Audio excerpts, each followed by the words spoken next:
So is Royal Caribbean's early assign a money grab, or is it actually a really good idea?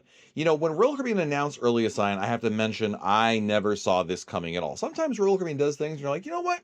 I kind of thought they might go in that direction. This was not one of them. Early Assign is a new program that Royal Caribbean announced recently. It's technically a test pilot, but I suspect it'll be sticking around. Essentially, this is for anybody who books a guarantee cabin.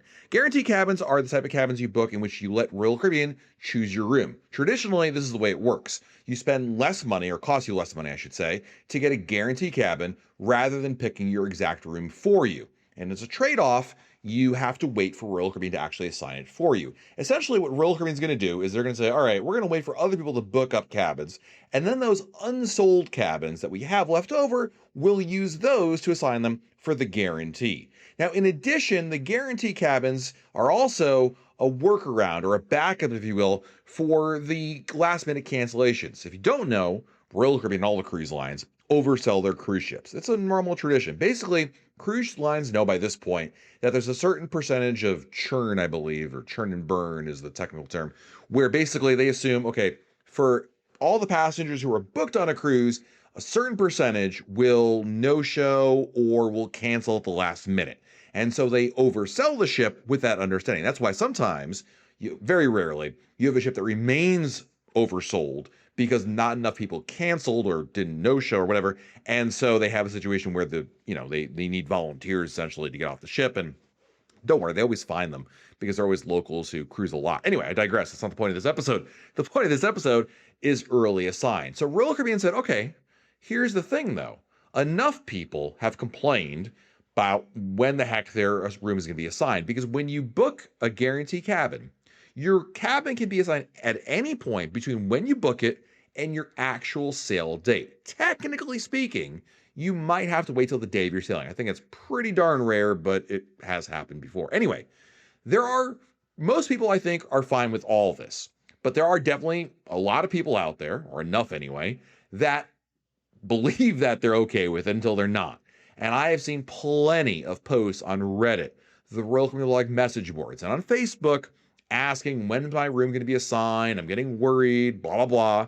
And for some people, peace of mind knowing their assigned cabin would be useful. So enter the early assign program. Essentially, for $30, flat fee, non-refundable per cabin, you will get your cabin assignment earlier on. When you pay it, you will be having your room given to you within 24 hours. Now, there's a time window for this that begins at the final payment date. For cruises of 6 nights or longer, early assign is available 50 to 80 days before the sailing. For sailings that are 5 nights or fewer, that window is 30 to 60 days. After upgrading, if you will, to early assign, you will receive the cabin within a day and can request a different room within the same category, assuming it's available, at no additional charge. Now, early assign is available on select sailings, and it's not available for casino bookings. All right, so that's the basics of it. So there's a lot of people out there with various opinions on early assign. Now, I think for most people, this is not a program that necessarily appeals to them because this wasn't designed for them. This is designed for those people who post on social media and start getting worried about where their cabin assignment is. They get concerned that, for whatever reason, because maybe they're new to cruising, maybe they're just worry warts, I don't know. But I have seen enough in my experience of people who post on there and start worrying about it and just want to have their cabin assignment that it bothers them to the point that they would be willing to spend $30. Would I spend $30 for it? Almost certainly not. I think there's 2 reasons why I wouldn't. Number one, I know from experience that my cabin is going to be assigned. I remember when I was going on Enchantment of the Seas last year, I booked a guarantee balcony. And when I booked it, there were no balconies available at the time.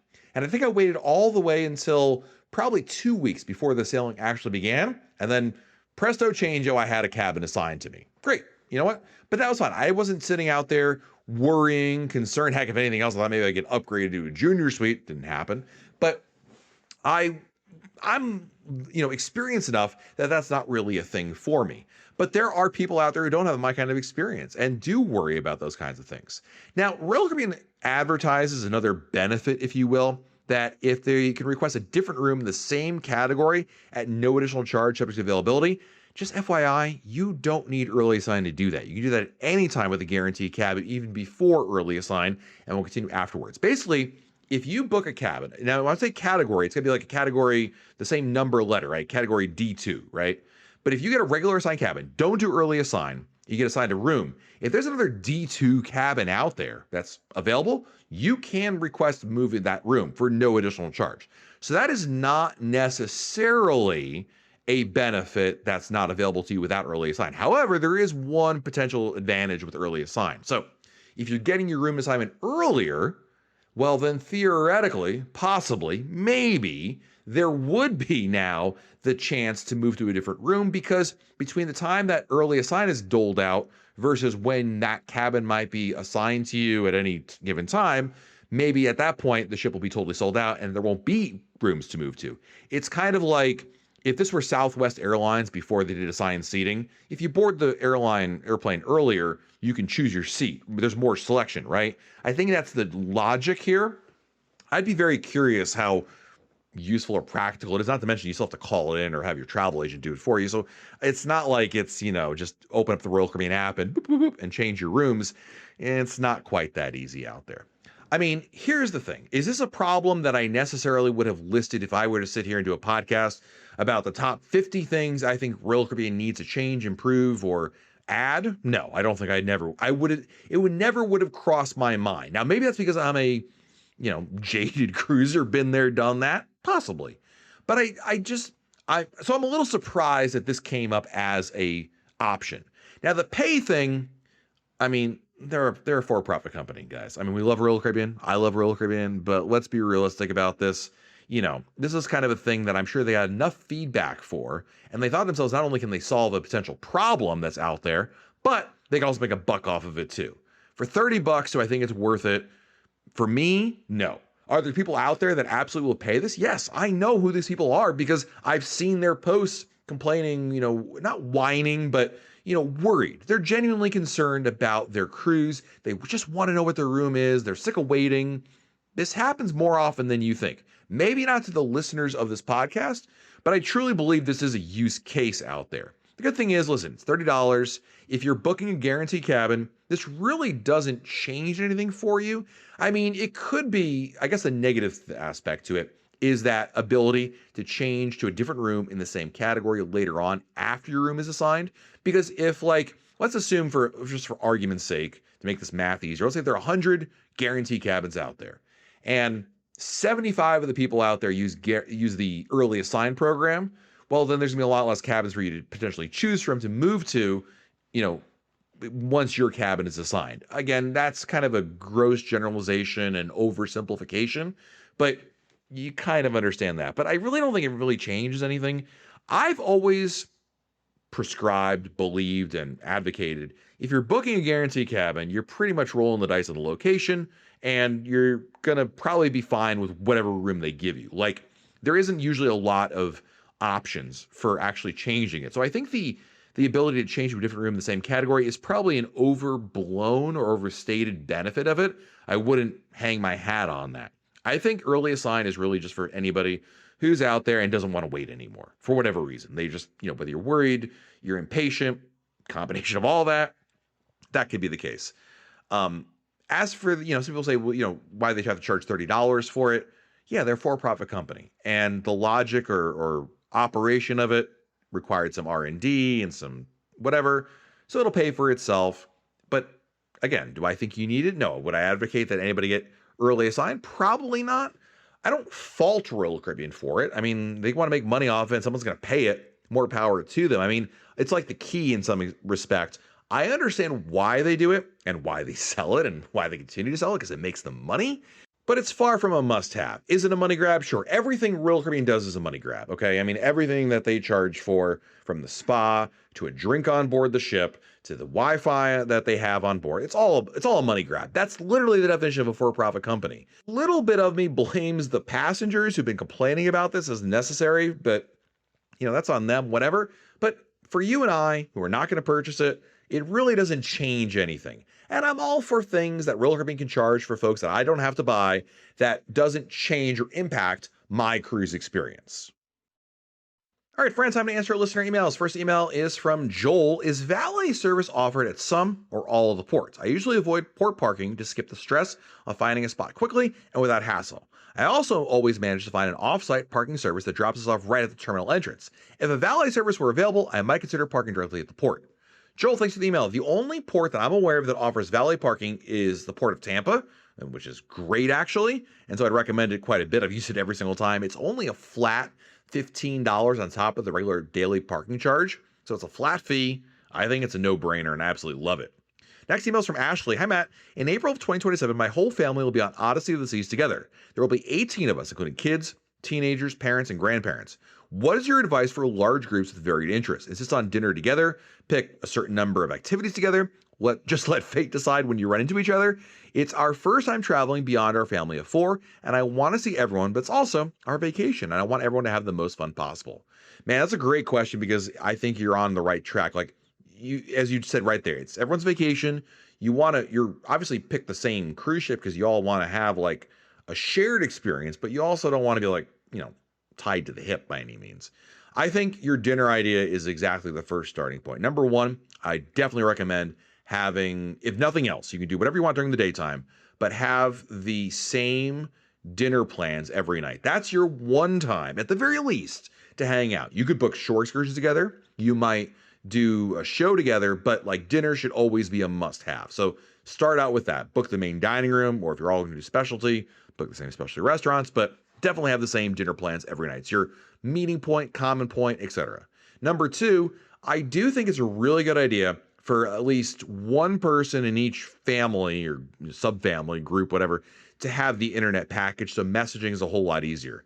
I mean, I know that generally speaking, you can go about the idea of, you can use the Royal Caribbean app to use the messaging on there, and it works probably okay. But I generally think that while it works probably okay, or okay enough, and it's free, so that's something to be said. I mean, we're all used to what we're used to, and being able to message each other through like Facebook Messenger, iMessage, WhatsApp is so much easier. So that's why I'm not saying everybody needs to get one. Like not all 18 of you need to have it, but I do think it's just going to be simpler to have at least one person in every group have it, the internet package, so you can use a messaging app. I think it's really, really helpful for that. And then beyond that, I definitely would look at shore excursions as a way to find family bonding time. Certainly you could do things. There are a couple excursions that just jump out as like, okay, this is a really good idea. Beach days, going on a catamaran together. The things that like are generic enough, but like, or, you could all enjoy regardless of age, bus tours or active adventures, like zip lining, things like that. ATVs, and that could be a little more nuanced, and it's really hard to find a good mix between seniors and teens and young kids and their parents. I really feel like you want to find at least a couple of varied excursions. But if you have the option, if you can afford it, splitting a catamaran or a private boat charter, my goodness, that is fantastic. Our next email is from Mark Wilson of San Diego, California. Hey, Matt, after listening to your recent discussion regarding the Ultimate Family Treehouse, it got me thinking about other stateroom modifications. I would totally be open to the idea of a room where the beds were replaced with a couple of large, comfortable hammocks that hung from the ceiling or walls. They could be oriented to be parallel to the direction the ship was traveling instead of perpendicular to it. That way, if the sea conditions were less than ideal, you'd have a nice, comfortable ride. The other benefit would be that when you weren't sleeping, you could unhook it, and suddenly you have a lot more space in your room. I know this probably isn't going to suit everybody, but even if a few rooms have this configuration, I bet it would be very popular and fun too. What are your thoughts? Wow, Mark, I am all for thinking outside the box. I'm all for creative ideas. I don't see this. I mean, a hammock is comfortable for a short period, not for 8 hours of sleep. Call me crazy. I never tried it, but this might be a bridge too far. I like the idea of a hammock. I mean, Virgin Voyages has put them on all their balconies, which you could argue how useful that is. I'm not sure that it's a great napping idea, potentially. And I like the idea. I like what you're thinking about, like the motion of the ocean helps rock you, blah, blah, blah. But I would rather have a bed. I'm going to be honest with you. Maybe I'm wrong. Maybe everyone on this podcast is saying, oh, they love this idea. I'm just not necessarily one of them. Next email is from Dave Very, who writes, Hi, Matt. Thanks very much for your informative videos and YouTube Q&As. I've learned a lot. Upcoming cruises include Liberty of the Seas in September, cruising from Southampton, England, Harmony of the Seas in January, and Oasis in March. I have 2 questions for my September cruise starting in England. Number 1, I'm arriving in London a couple days early for the cruise. Which is better for traveling from London to the Southampton port? Should I take the National Express bus, which is cheap but a 3-hour trip one way, or the train from Waterloo Station? Which one is a better choice? The train is a better choice in terms of efficiency, getting from point A to point B. The problem with the train, I've done the train now 2 times, is there's literally no room for luggage. The train is like a commuter train.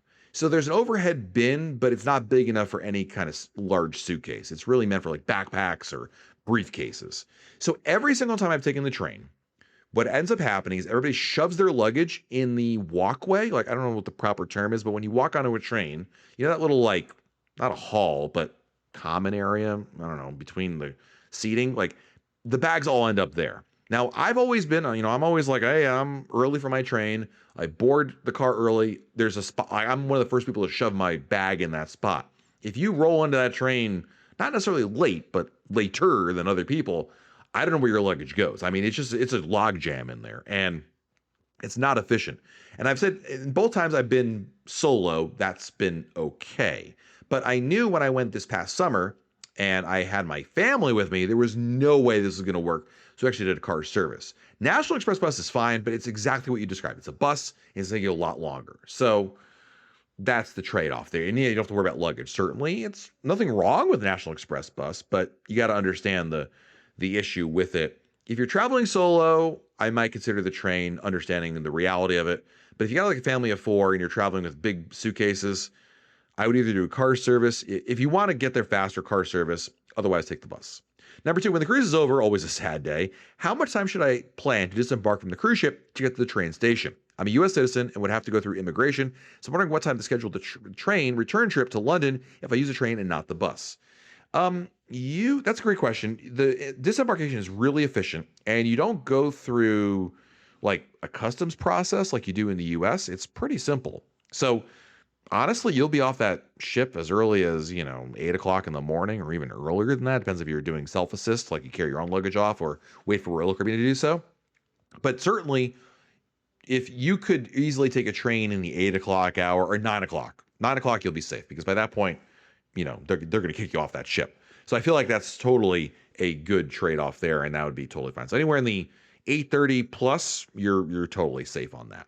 And our last email is from Susan Widdowson. Hi, Matt. This is for the Brit who's excited for the upcoming Harmony Transatlantic. We did the maiden Transatlantic on Harmony. It was wonderful. He should be aware that the disembarkation can be longer than normal due to the fact that the entire crew has to go through customs as well as the passengers. That morning, the service in the Windjammer was so bad, long lines and tables filled with used dishes because so many of the crew were being processed.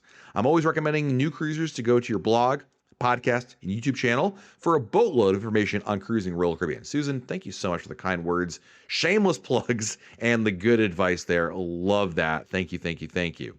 This will be our last email because Susan's was wonderful, but it was a pretty short one. Our last email is from the Mattis family. Hi, Matt. My name is Nick. My wife and I have been listeners of your Q&A videos for about 4 years now, and you were so helpful for our Oasis and Wonder of the Seas cruises. So I was listening to your podcast today on the 3 wants and 3 don't wants for the Discovery class, and I heard you mention an enclosed pool area. And I know you mentioned Quantum, Vision, and Radiance class ships as far as having a retractable roof. It got me thinking, doesn't Wonder and Utopia of the Seas have enclosed climate-controlled solariums with pools? And to add to your comment about replacing the Flowrider, what is your thoughts on them adding another playground like on Utopia or Wonder to the Discovery class?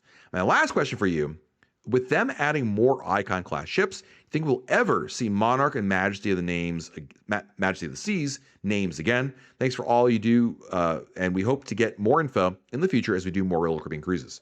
Well, thanks for the email. Thank you for the questions. Appreciate your support. Number 1, yes, Wonder and Utopia have, and I think, didn't Oasis get it with her amplification? They have fully enclosed solariums, meaning they're not retractable roofs, but they're enclosed and they're climate controlled. And yes, I love that idea. And I think that kind of works there. So yes, you're 100% right on that. Number 2, adding another playground like the Playscape that's currently on Utopia Wonder.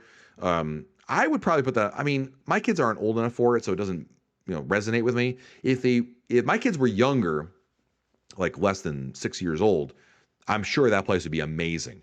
The problem that I have with it, I think, even if they were that age, is when it's hot out.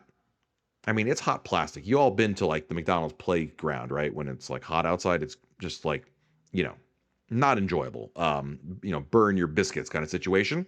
I feel like that might be an issue there. And I'm also like,